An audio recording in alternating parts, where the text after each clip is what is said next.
In 1916, a little Italian girl named Oresta Teglia sat in the Ellis Island dining hall, stared at a bowl of oatmeal with brown sugar, and could not bring herself to eat it. She set it on the windowsill and let the birds have it. She had crossed an entire ocean to reach that table. Number 21 confused millions of new arrivals so badly that some tried to eat it whole, skin and all. Number 3 was built from scraps a butcher would have thrown in the gutter. These 30 foods fed people who landed in America with a single suitcase and almost nothing else. Hit that subscribe button. Let us count down the 30 shocking foods Ellis Island immigrants actually ate. Number 30, white bread that looked like cake. For most people coming off those ships, bread meant something dark, dense, and heavy. Rye, pumpernickel, coarse peasant loaves you could practically knock on like a door. So when the dining hall handed them soft, pale, pillowy slices of American white bread, many immigrants genuinely believed they were being served cake. They bit in expecting sweetness and got nothing but air and salt. A loaf cost the government almost nothing to buy in bulk. For the immigrant, that first pale slice was the first lesson America taught them. Things here were not always what they appeared to be. Number 29, stewed prunes. Cheap, shelf-stable, and rumored to settle a stomach wrecked by 3 weeks in steerage, stewed prunes appeared on the Ellis Island menu almost daily. The kitchen would simmer dried plums in water and a little sugar until they swelled dark and glossy and soft. To a Sicilian farmer or a Russian peasant who had never seen one, a prune looked alarming, wrinkled, black, slick with syrup. Officials liked prunes because they were dirt cheap and aided digestion. Immigrants tolerated them because they had no choice. Today we feed prunes to people who need fiber. In 1910, they fed an entire wave of new Americans their first official meal. Number 28, cornmeal mush. Cheap to make and filling enough to anchor a stomach, cornmeal mush was a workhorse of the Ellis Island kitchen. The cooks boiled cornmeal in enormous vats until it thickened into a pale, quivering porridge, then slopped it onto plates in trembling gray mounds. The problem was the presentation. To immigrants who had never seen grits, polenta, or anything like it, the stuff looked less like food and more like something you would patch a wall with. It wobbled. It had no smell to speak of. Italians who knew polenta back home recognized it instantly and ate without complaint. Everyone else stared, but it sat heavy and warm in the belly and burned slow through a cold day of waiting in line. Beauty was never on the menu. Survival was. Number 27, oatmeal and brown sugar. This is the dish that little Oresti fed to the birds. To an American child, it was breakfast. To a child raised on bread and olive oil in a village near Naples, a bowl of gray oat porridge, crowned with melting brown sugar, was something alien and frankly disgusting. The texture alone, gluey and slick, was enough to turn a stomach already churning from the crossing. Many immigrants simply could not eat it. They pushed it away, hid it, or like Oresti, quietly set it on a windowsill for the pigeons. The kitchen kept serving it because oats were cheap and nourishing and easy to make for 1,000 people at once. The immigrants kept refusing it because the body remembers what home tasted like, and oatmeal was not it. Number 26, cold boiled eggs from the bucket. Feeding hundreds of people at a time meant cutting corners, and one of the corners was the egg. The kitchen would boil eggs by the dozen, by the 100, then dump them into great buckets to be handed out cold and rubbery hours later. There was protein in it. There was almost no pleasure in it. But a cold egg traveled well in a coat pocket, and a clever immigrant tucked 1 or 2 away for the long hours of inspection still to come. When you have crossed an ocean on hope and herring, a cold, hard-boiled egg is not a disappointment. It is insurance. Number 25, coffee with milk and sugar. The 1906 Dining Hall Report lists it plainly. Coffee with milk and sugar, bread and butter. For the immigrants, this simple cup was a genuine novelty. Many came from places where coffee was a rare luxury, or unknown entirely, where tea or chicory or plain hot water was the morning drink. The Americans served it strong, sweet, and softened with milk, and reactions were mixed. Some found it bitter and could not understand why anyone drank something so harsh on purpose. Others fell in love on the first sip. That sweet, milky, slightly burnt cup became, for a lot of new arrivals, the first thing about America they actually liked. Number 24, beef stew and boiled potatoes. The backbone of the Ellis Island dinner menu. Cheap cuts of beef simmered down with whatever was on hand until the meat surrendered, served alongside plain boiled potatoes and a slab of bread. After Teddy Roosevelt forced the place to clean up its act, this was the meal that showed up most reliably on the table. It was bland. It was brown. It was not seasoned the way a Hungarian or an Italian would have seasoned it. But it was hot, and there was meat in it. And for people who had eaten almost no meat for the entire voyage, a bowl of beef stew was close to a feast. Men who had not tasted beef in months ate it slowly, scraping the bowl, saving the bread to sop up that thin gray gravy. Number 23, baked beans. Boston. Baked beans, navy beans, slow-cooked in molasses and pork until they turned sweet and sticky and deep brown, were a strange revelation to the European palate. Most immigrants knew beans. Beans were old country survival food, plain and savory, cooked with salt and fat. But sweet beans? Beans cooked in molasses until they tasted almost like dessert? That made no sense to a Polish or Lithuanian newcomer. They poked at them suspiciously. Some hated the sweetness. Some, especially the hungry ones, decided that a sweet bean was still a bean and ate the whole plate. Baked beans were cheap, they kept, and they delivered protein at a fraction of the cost of meat, which is exactly why they kept appearing on the tray. Number 22, smoked and pickled herring. The 1906 menu makes a specific note, smoked or pickled herring for the Hebrews. And in 1911, Ellis Island built a dedicated kosher kitchen, a real act of accommodation for the enormous wave of Jewish immigrants fleeing the Russian Empire. They ate it with relish. Everyone else nearly fainted from the smell. Picture a dining hall packed with hundreds of exhausted travelers, and someone opens the herring. The strong-smelling, slick, glistening fish divided the room cleanly into the people weeping with homesickness and the people gagging into their sleeves. That single dish was a map of where everybody came from. Number 21, bananas. Here is the food that broke people's brains. The banana was tropical, exotic, and completely unknown to most Europeans arriving at Ellis Island. Carol Rapson told the Smithsonian that her own grandmother was handed a banana on arrival and had absolutely no idea what to do with it, because she had never seen one in her life. People bit into them whole, skin and all, and recoiled at the bitter, leathery peel. Others sniffed them, squeezed them, or refused them outright as some kind of trick. A kindly inspector, or a fellow immigrant who had been there a day longer, would sometimes demonstrate, peeling the things slowly to show the soft, sweet fruit hidden inside. For a great many new Americans, the banana was the very first food the New World handed them, and the New World did not come with instructions. First pattern break. Here is where the truth about Ellis Island food gets dark. In the early years, the men who held the food contract were corrupt to the bone.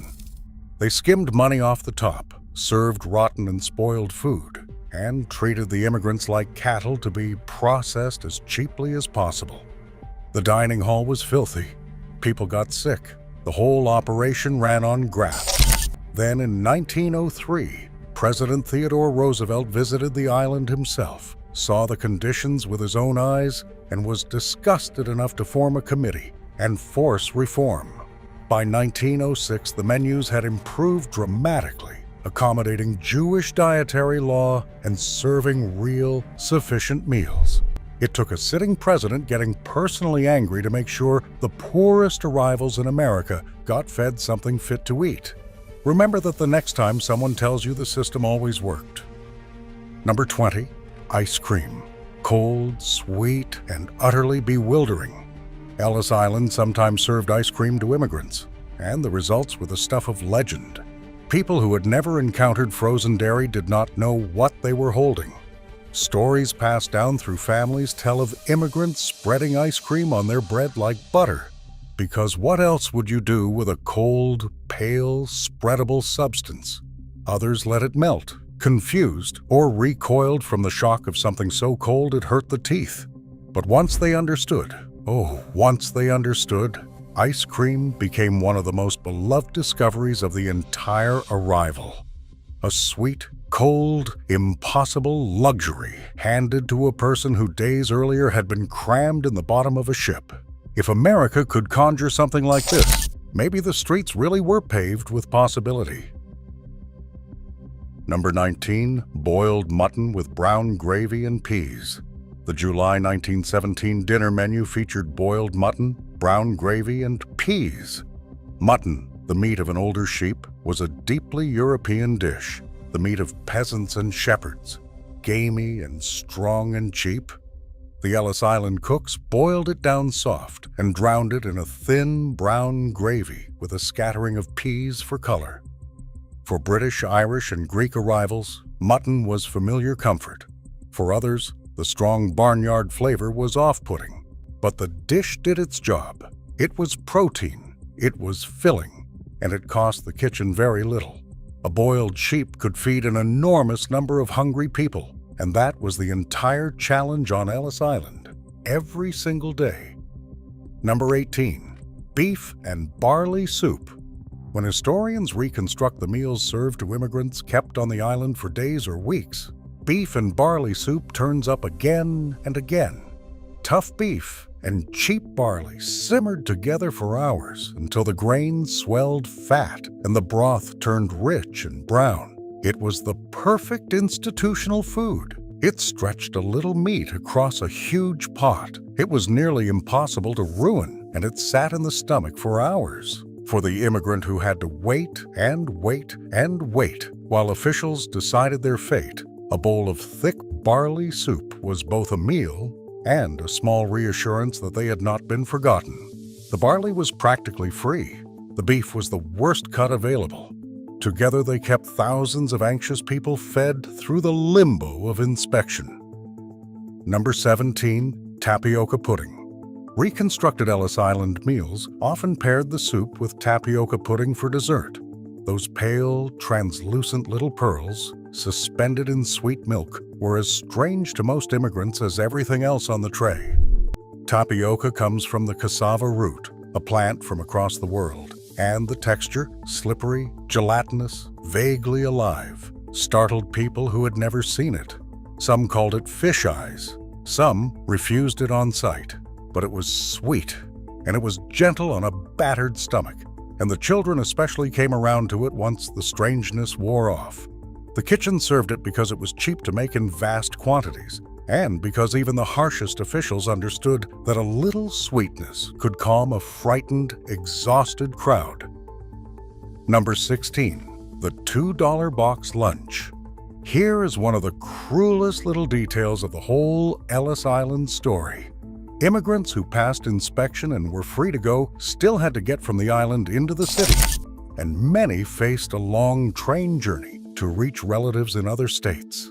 So the food vendors on the island, knowing they had a captive audience of frightened people who could not speak the language, sold box lunches for $2. They packed it with bread, maybe some sausage or cheese, an apple, and sold it at a brutal markup.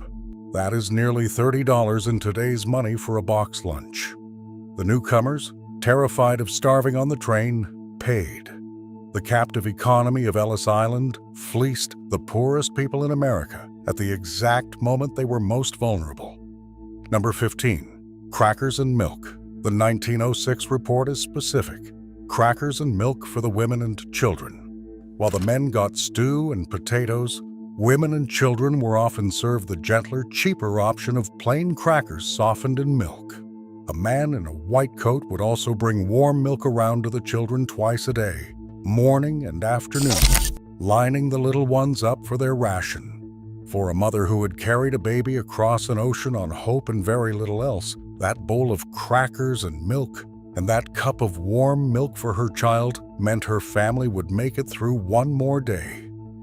It was not much, but it was care, institutionalized and imperfect, and for a frightened mother far from home, care was everything. Number 17, meatloaf with tomato glaze and green beans. Second pattern break. Here is what nobody tells you about Ellis Island food. By the time these people sat down in that dining hall, most of them had already survived the worst meals of their lives. The journey itself, weeks in the bowels of a steamship in steerage class, was a culinary nightmare that the dining hall, for all its faults, vastly improved upon. Steerage passengers were often fed slop from communal kettles, food so bad that many immigrants survived the crossing almost entirely on the dry provisions they had packed themselves back home. So when we talk about strange American oatmeal and confusing bananas, remember the contrast. To a person who had eaten gruel ladled from a filthy shared pot for 3 weeks straight, a cold egg and a slice of white cake bread was practically the Ritz. Context is everything. These people were not spoiled. They were starving. Number 14, ship's hardtack and sea biscuit. Before they ever reached the island, immigrants survived the crossing on what they carried, and a staple of that survival was hardtack. They were dense, rock-hard biscuits of flour and water, baked until every trace of moisture was gone.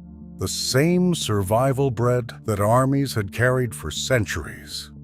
It would not spoil. It would not mold. It would survive weeks at the bottom of a trunk in a damp ship's hold. The catch was that you nearly broke your teeth on it. Immigrants soaked it in water, in coffee, and soup, just to soften it enough to chew. It was pure, dense calories, a brick of survival you could carry from a village in Poland, all the way to New York Harbor. Number 13, black bread from the old country. Nearly every immigrant trunk held bread from home. Dark, dense, sour rye and pumpernickel loaves, baked hard so they would last the journey, were carried across the Atlantic like a piece of the homeland itself. This was real bread to them. The bread of their mothers and grandmothers, nothing like the pale American fluff waiting on the other side. They rationed it carefully, a slice a day because once it was gone, there was no more of home to eat. A family would tear from the same loaf, and in that simple act, eat a memory. When the last crumb of old country bread was gone, that was the real moment of arrival. From then on, you ate America's bread, or you ate nothing. Number 12, hard sausage and salami from the trunk. Right alongside the black bread, the trunks of Italian, Polish, German, and Hungarian immigrants held cured meats.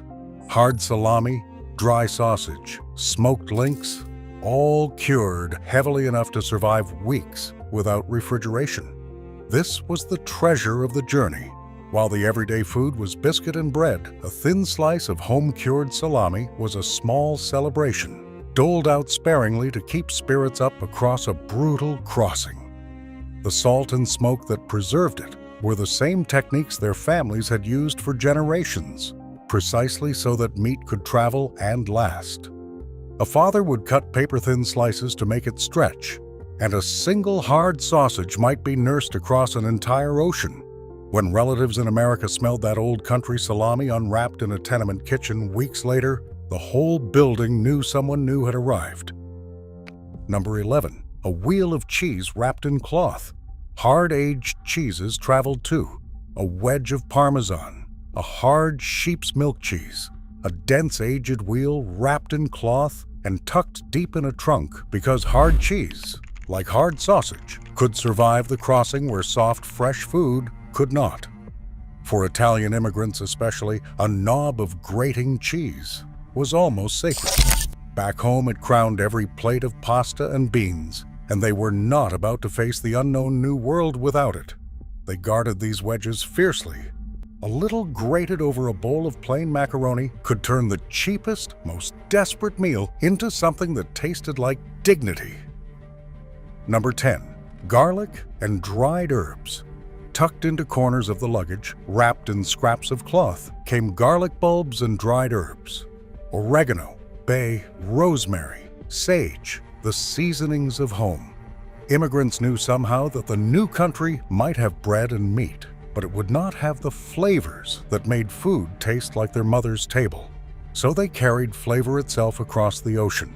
A few heads of garlic weigh almost nothing and last for months, and a braid of dried herbs could transform a pot of plain American beans into something that tasted like Calabria or Krakow.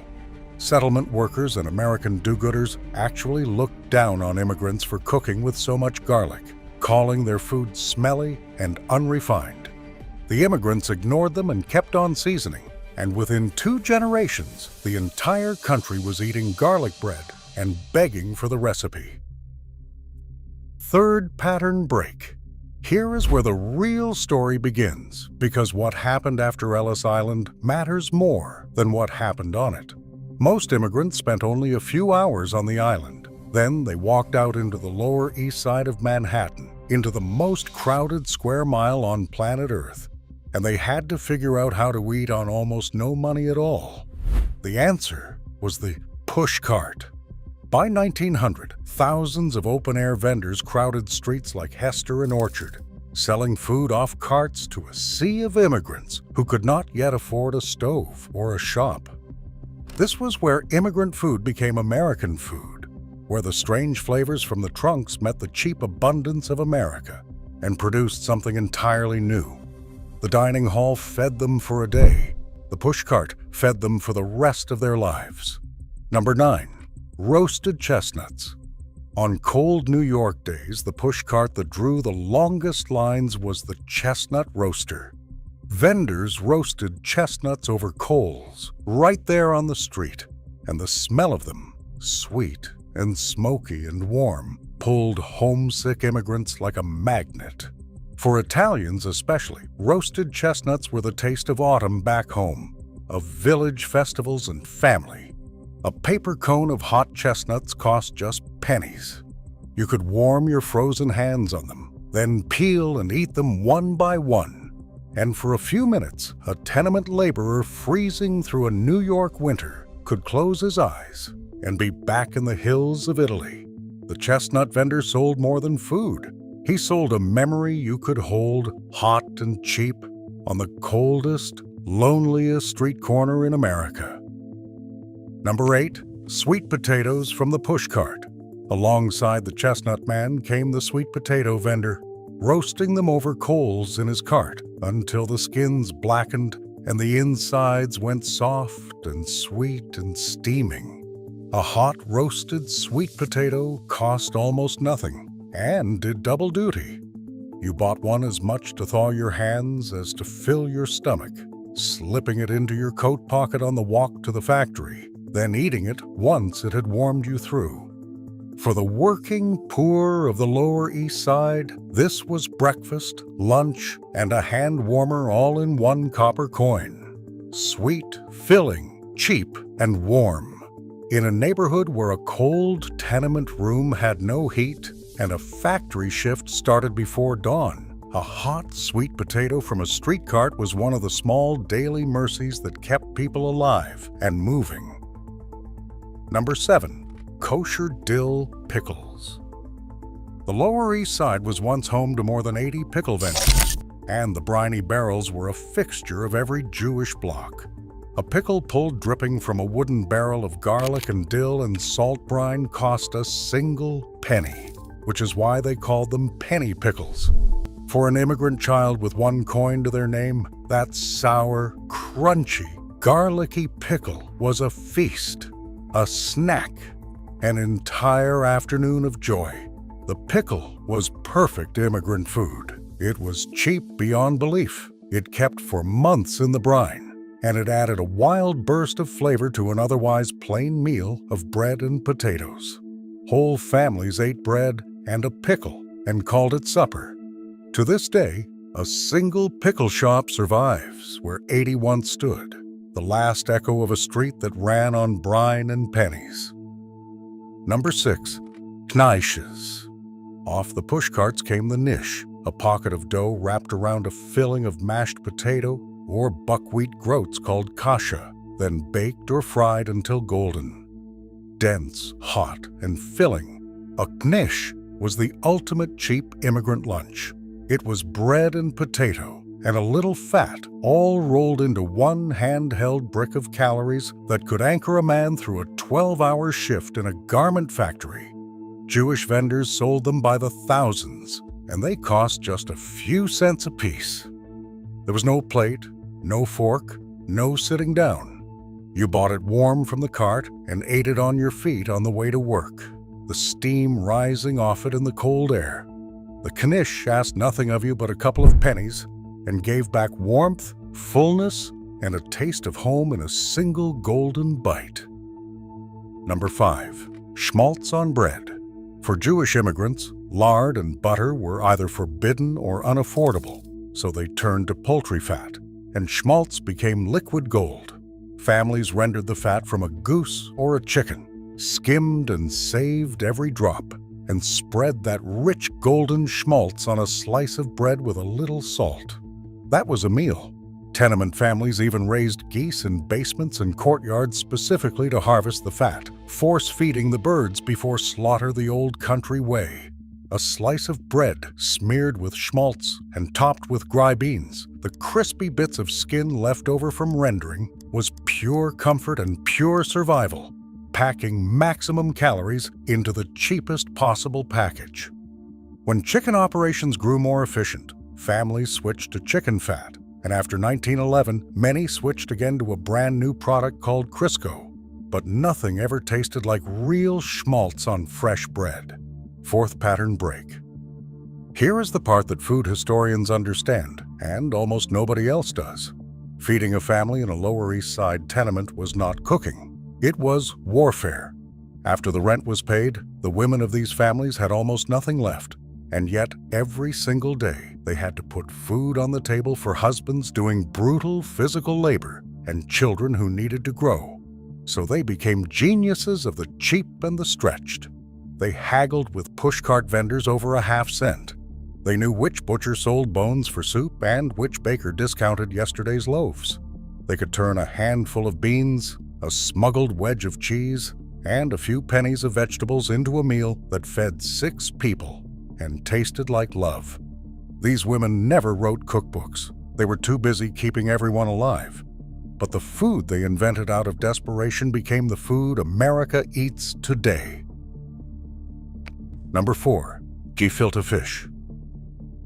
On Fridays before the Sabbath, the Jewish pushcart fish markets on Hester and Norfolk Streets roared with business, and the dish at the center of it all was gefilte fish.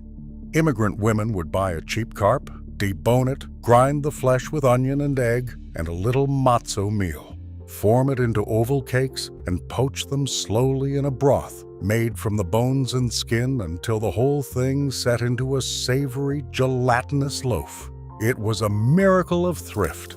Fish was expensive, so this technique stretched a single carp to feed an entire family by bulking the ground flesh with bread and egg. Nothing went to waste. The bones and skin became the broth became the aspic held the whole thing together. Born of poverty and the rules of keeping kosher, gefilte fish became one of the defining tastes of Jewish America. Number 3. Potato kugel and latkes. Here is the dish built from what the butcher threw away, married to the cheapest vegetable in America. Jewish immigrants grated potatoes, mixed them with egg, breadcrumbs, onion, and a generous spoonful of rendered goose or chicken fat, then baked the mixture into a dense, crispy-edged casserole called kugel, or fried it into golden pancakes called latkes. The potato was the cheapest food in the New World, available everywhere for almost nothing, and the immigrants seized on it with brilliant creativity. A few potatoes, An egg, an onion, and a spoon of saved schmaltz produced a dish that was crispy, rich, deeply satisfying, and cost almost nothing to make. Old country technique met New World abundance and produced something perfect. Grated potato bound with fat and fried until golden. Cheap, filling, glorious. To this day, families fight over whose grandmother's recipe was best. Number 2. Pasta and beans. Pasta e fagioli. While they established themselves in America, Italian immigrants lived on bread, simple bean and lentil soups, and plain, often meatless, pasta dishes, stretching every food budget to its absolute limit. The crown jewel of this survival cooking was pasta and beans. A handful of cheap dried pasta, a pot of even cheaper beans, a little garlic and olive oil and tomato, all simmered together into a thick, hearty, deeply satisfying bowl that cost pennies and fed a whole family. The beans gave it protein. The pasta gave it bulk. A scrape of that smuggled hard cheese over the top gave it soul. There was almost no meat because meat was a luxury, but nobody at the table felt cheated. This was the meal that built the Italian-American working class, one cheap, filling, magnificent bowl at a time. Today, people pay restaurant prices for it. Their great-grandmothers made it because it was all they had. Number 1. Bread. At the very top of this list is the simplest, most universal food of all: bread. For every immigrant group that passed through Ellis Island, no matter where they came from, bread was survival itself. The Irish, the Italians, the Jews, the Poles, the Germans, the Greeks. Them arrived clutching loaves from home, and all of them survived on bread when there was nothing else. Day-old bread bought cheap from the baker. A heel of bread dipped in coffee for breakfast. Bread with a smear of schmaltz, bread with a scrape of olive oil, bread crumbled into soup to make it stretch, bread softened in milk for a child. A loaf cost just a few cents, and it was the one thing standing between a family and hunger on the nights when the money ran out before the week did. These people arrived in America with almost nothing in their pockets and an entire world of recipes in their heads. And bread, plain and humble and eternal, was the foundation they built the whole country on. Here is my challenge: make one of these this week. Just one. The pasta and beans, the latkes, the schmaltz on bread, the chestnuts roasted in your own oven. Then sit down and taste what survival actually tasted like. Because these were not just foods. They were the meals that fed the great-grandparents of nearly half of all Americans alive today. Drop the one you are going to try in the comments. I want to know if the gefilte fish gets more love than the knishes, and I want to know if your own family carried a loaf, a sausage, or a wedge of cheese across that same ocean.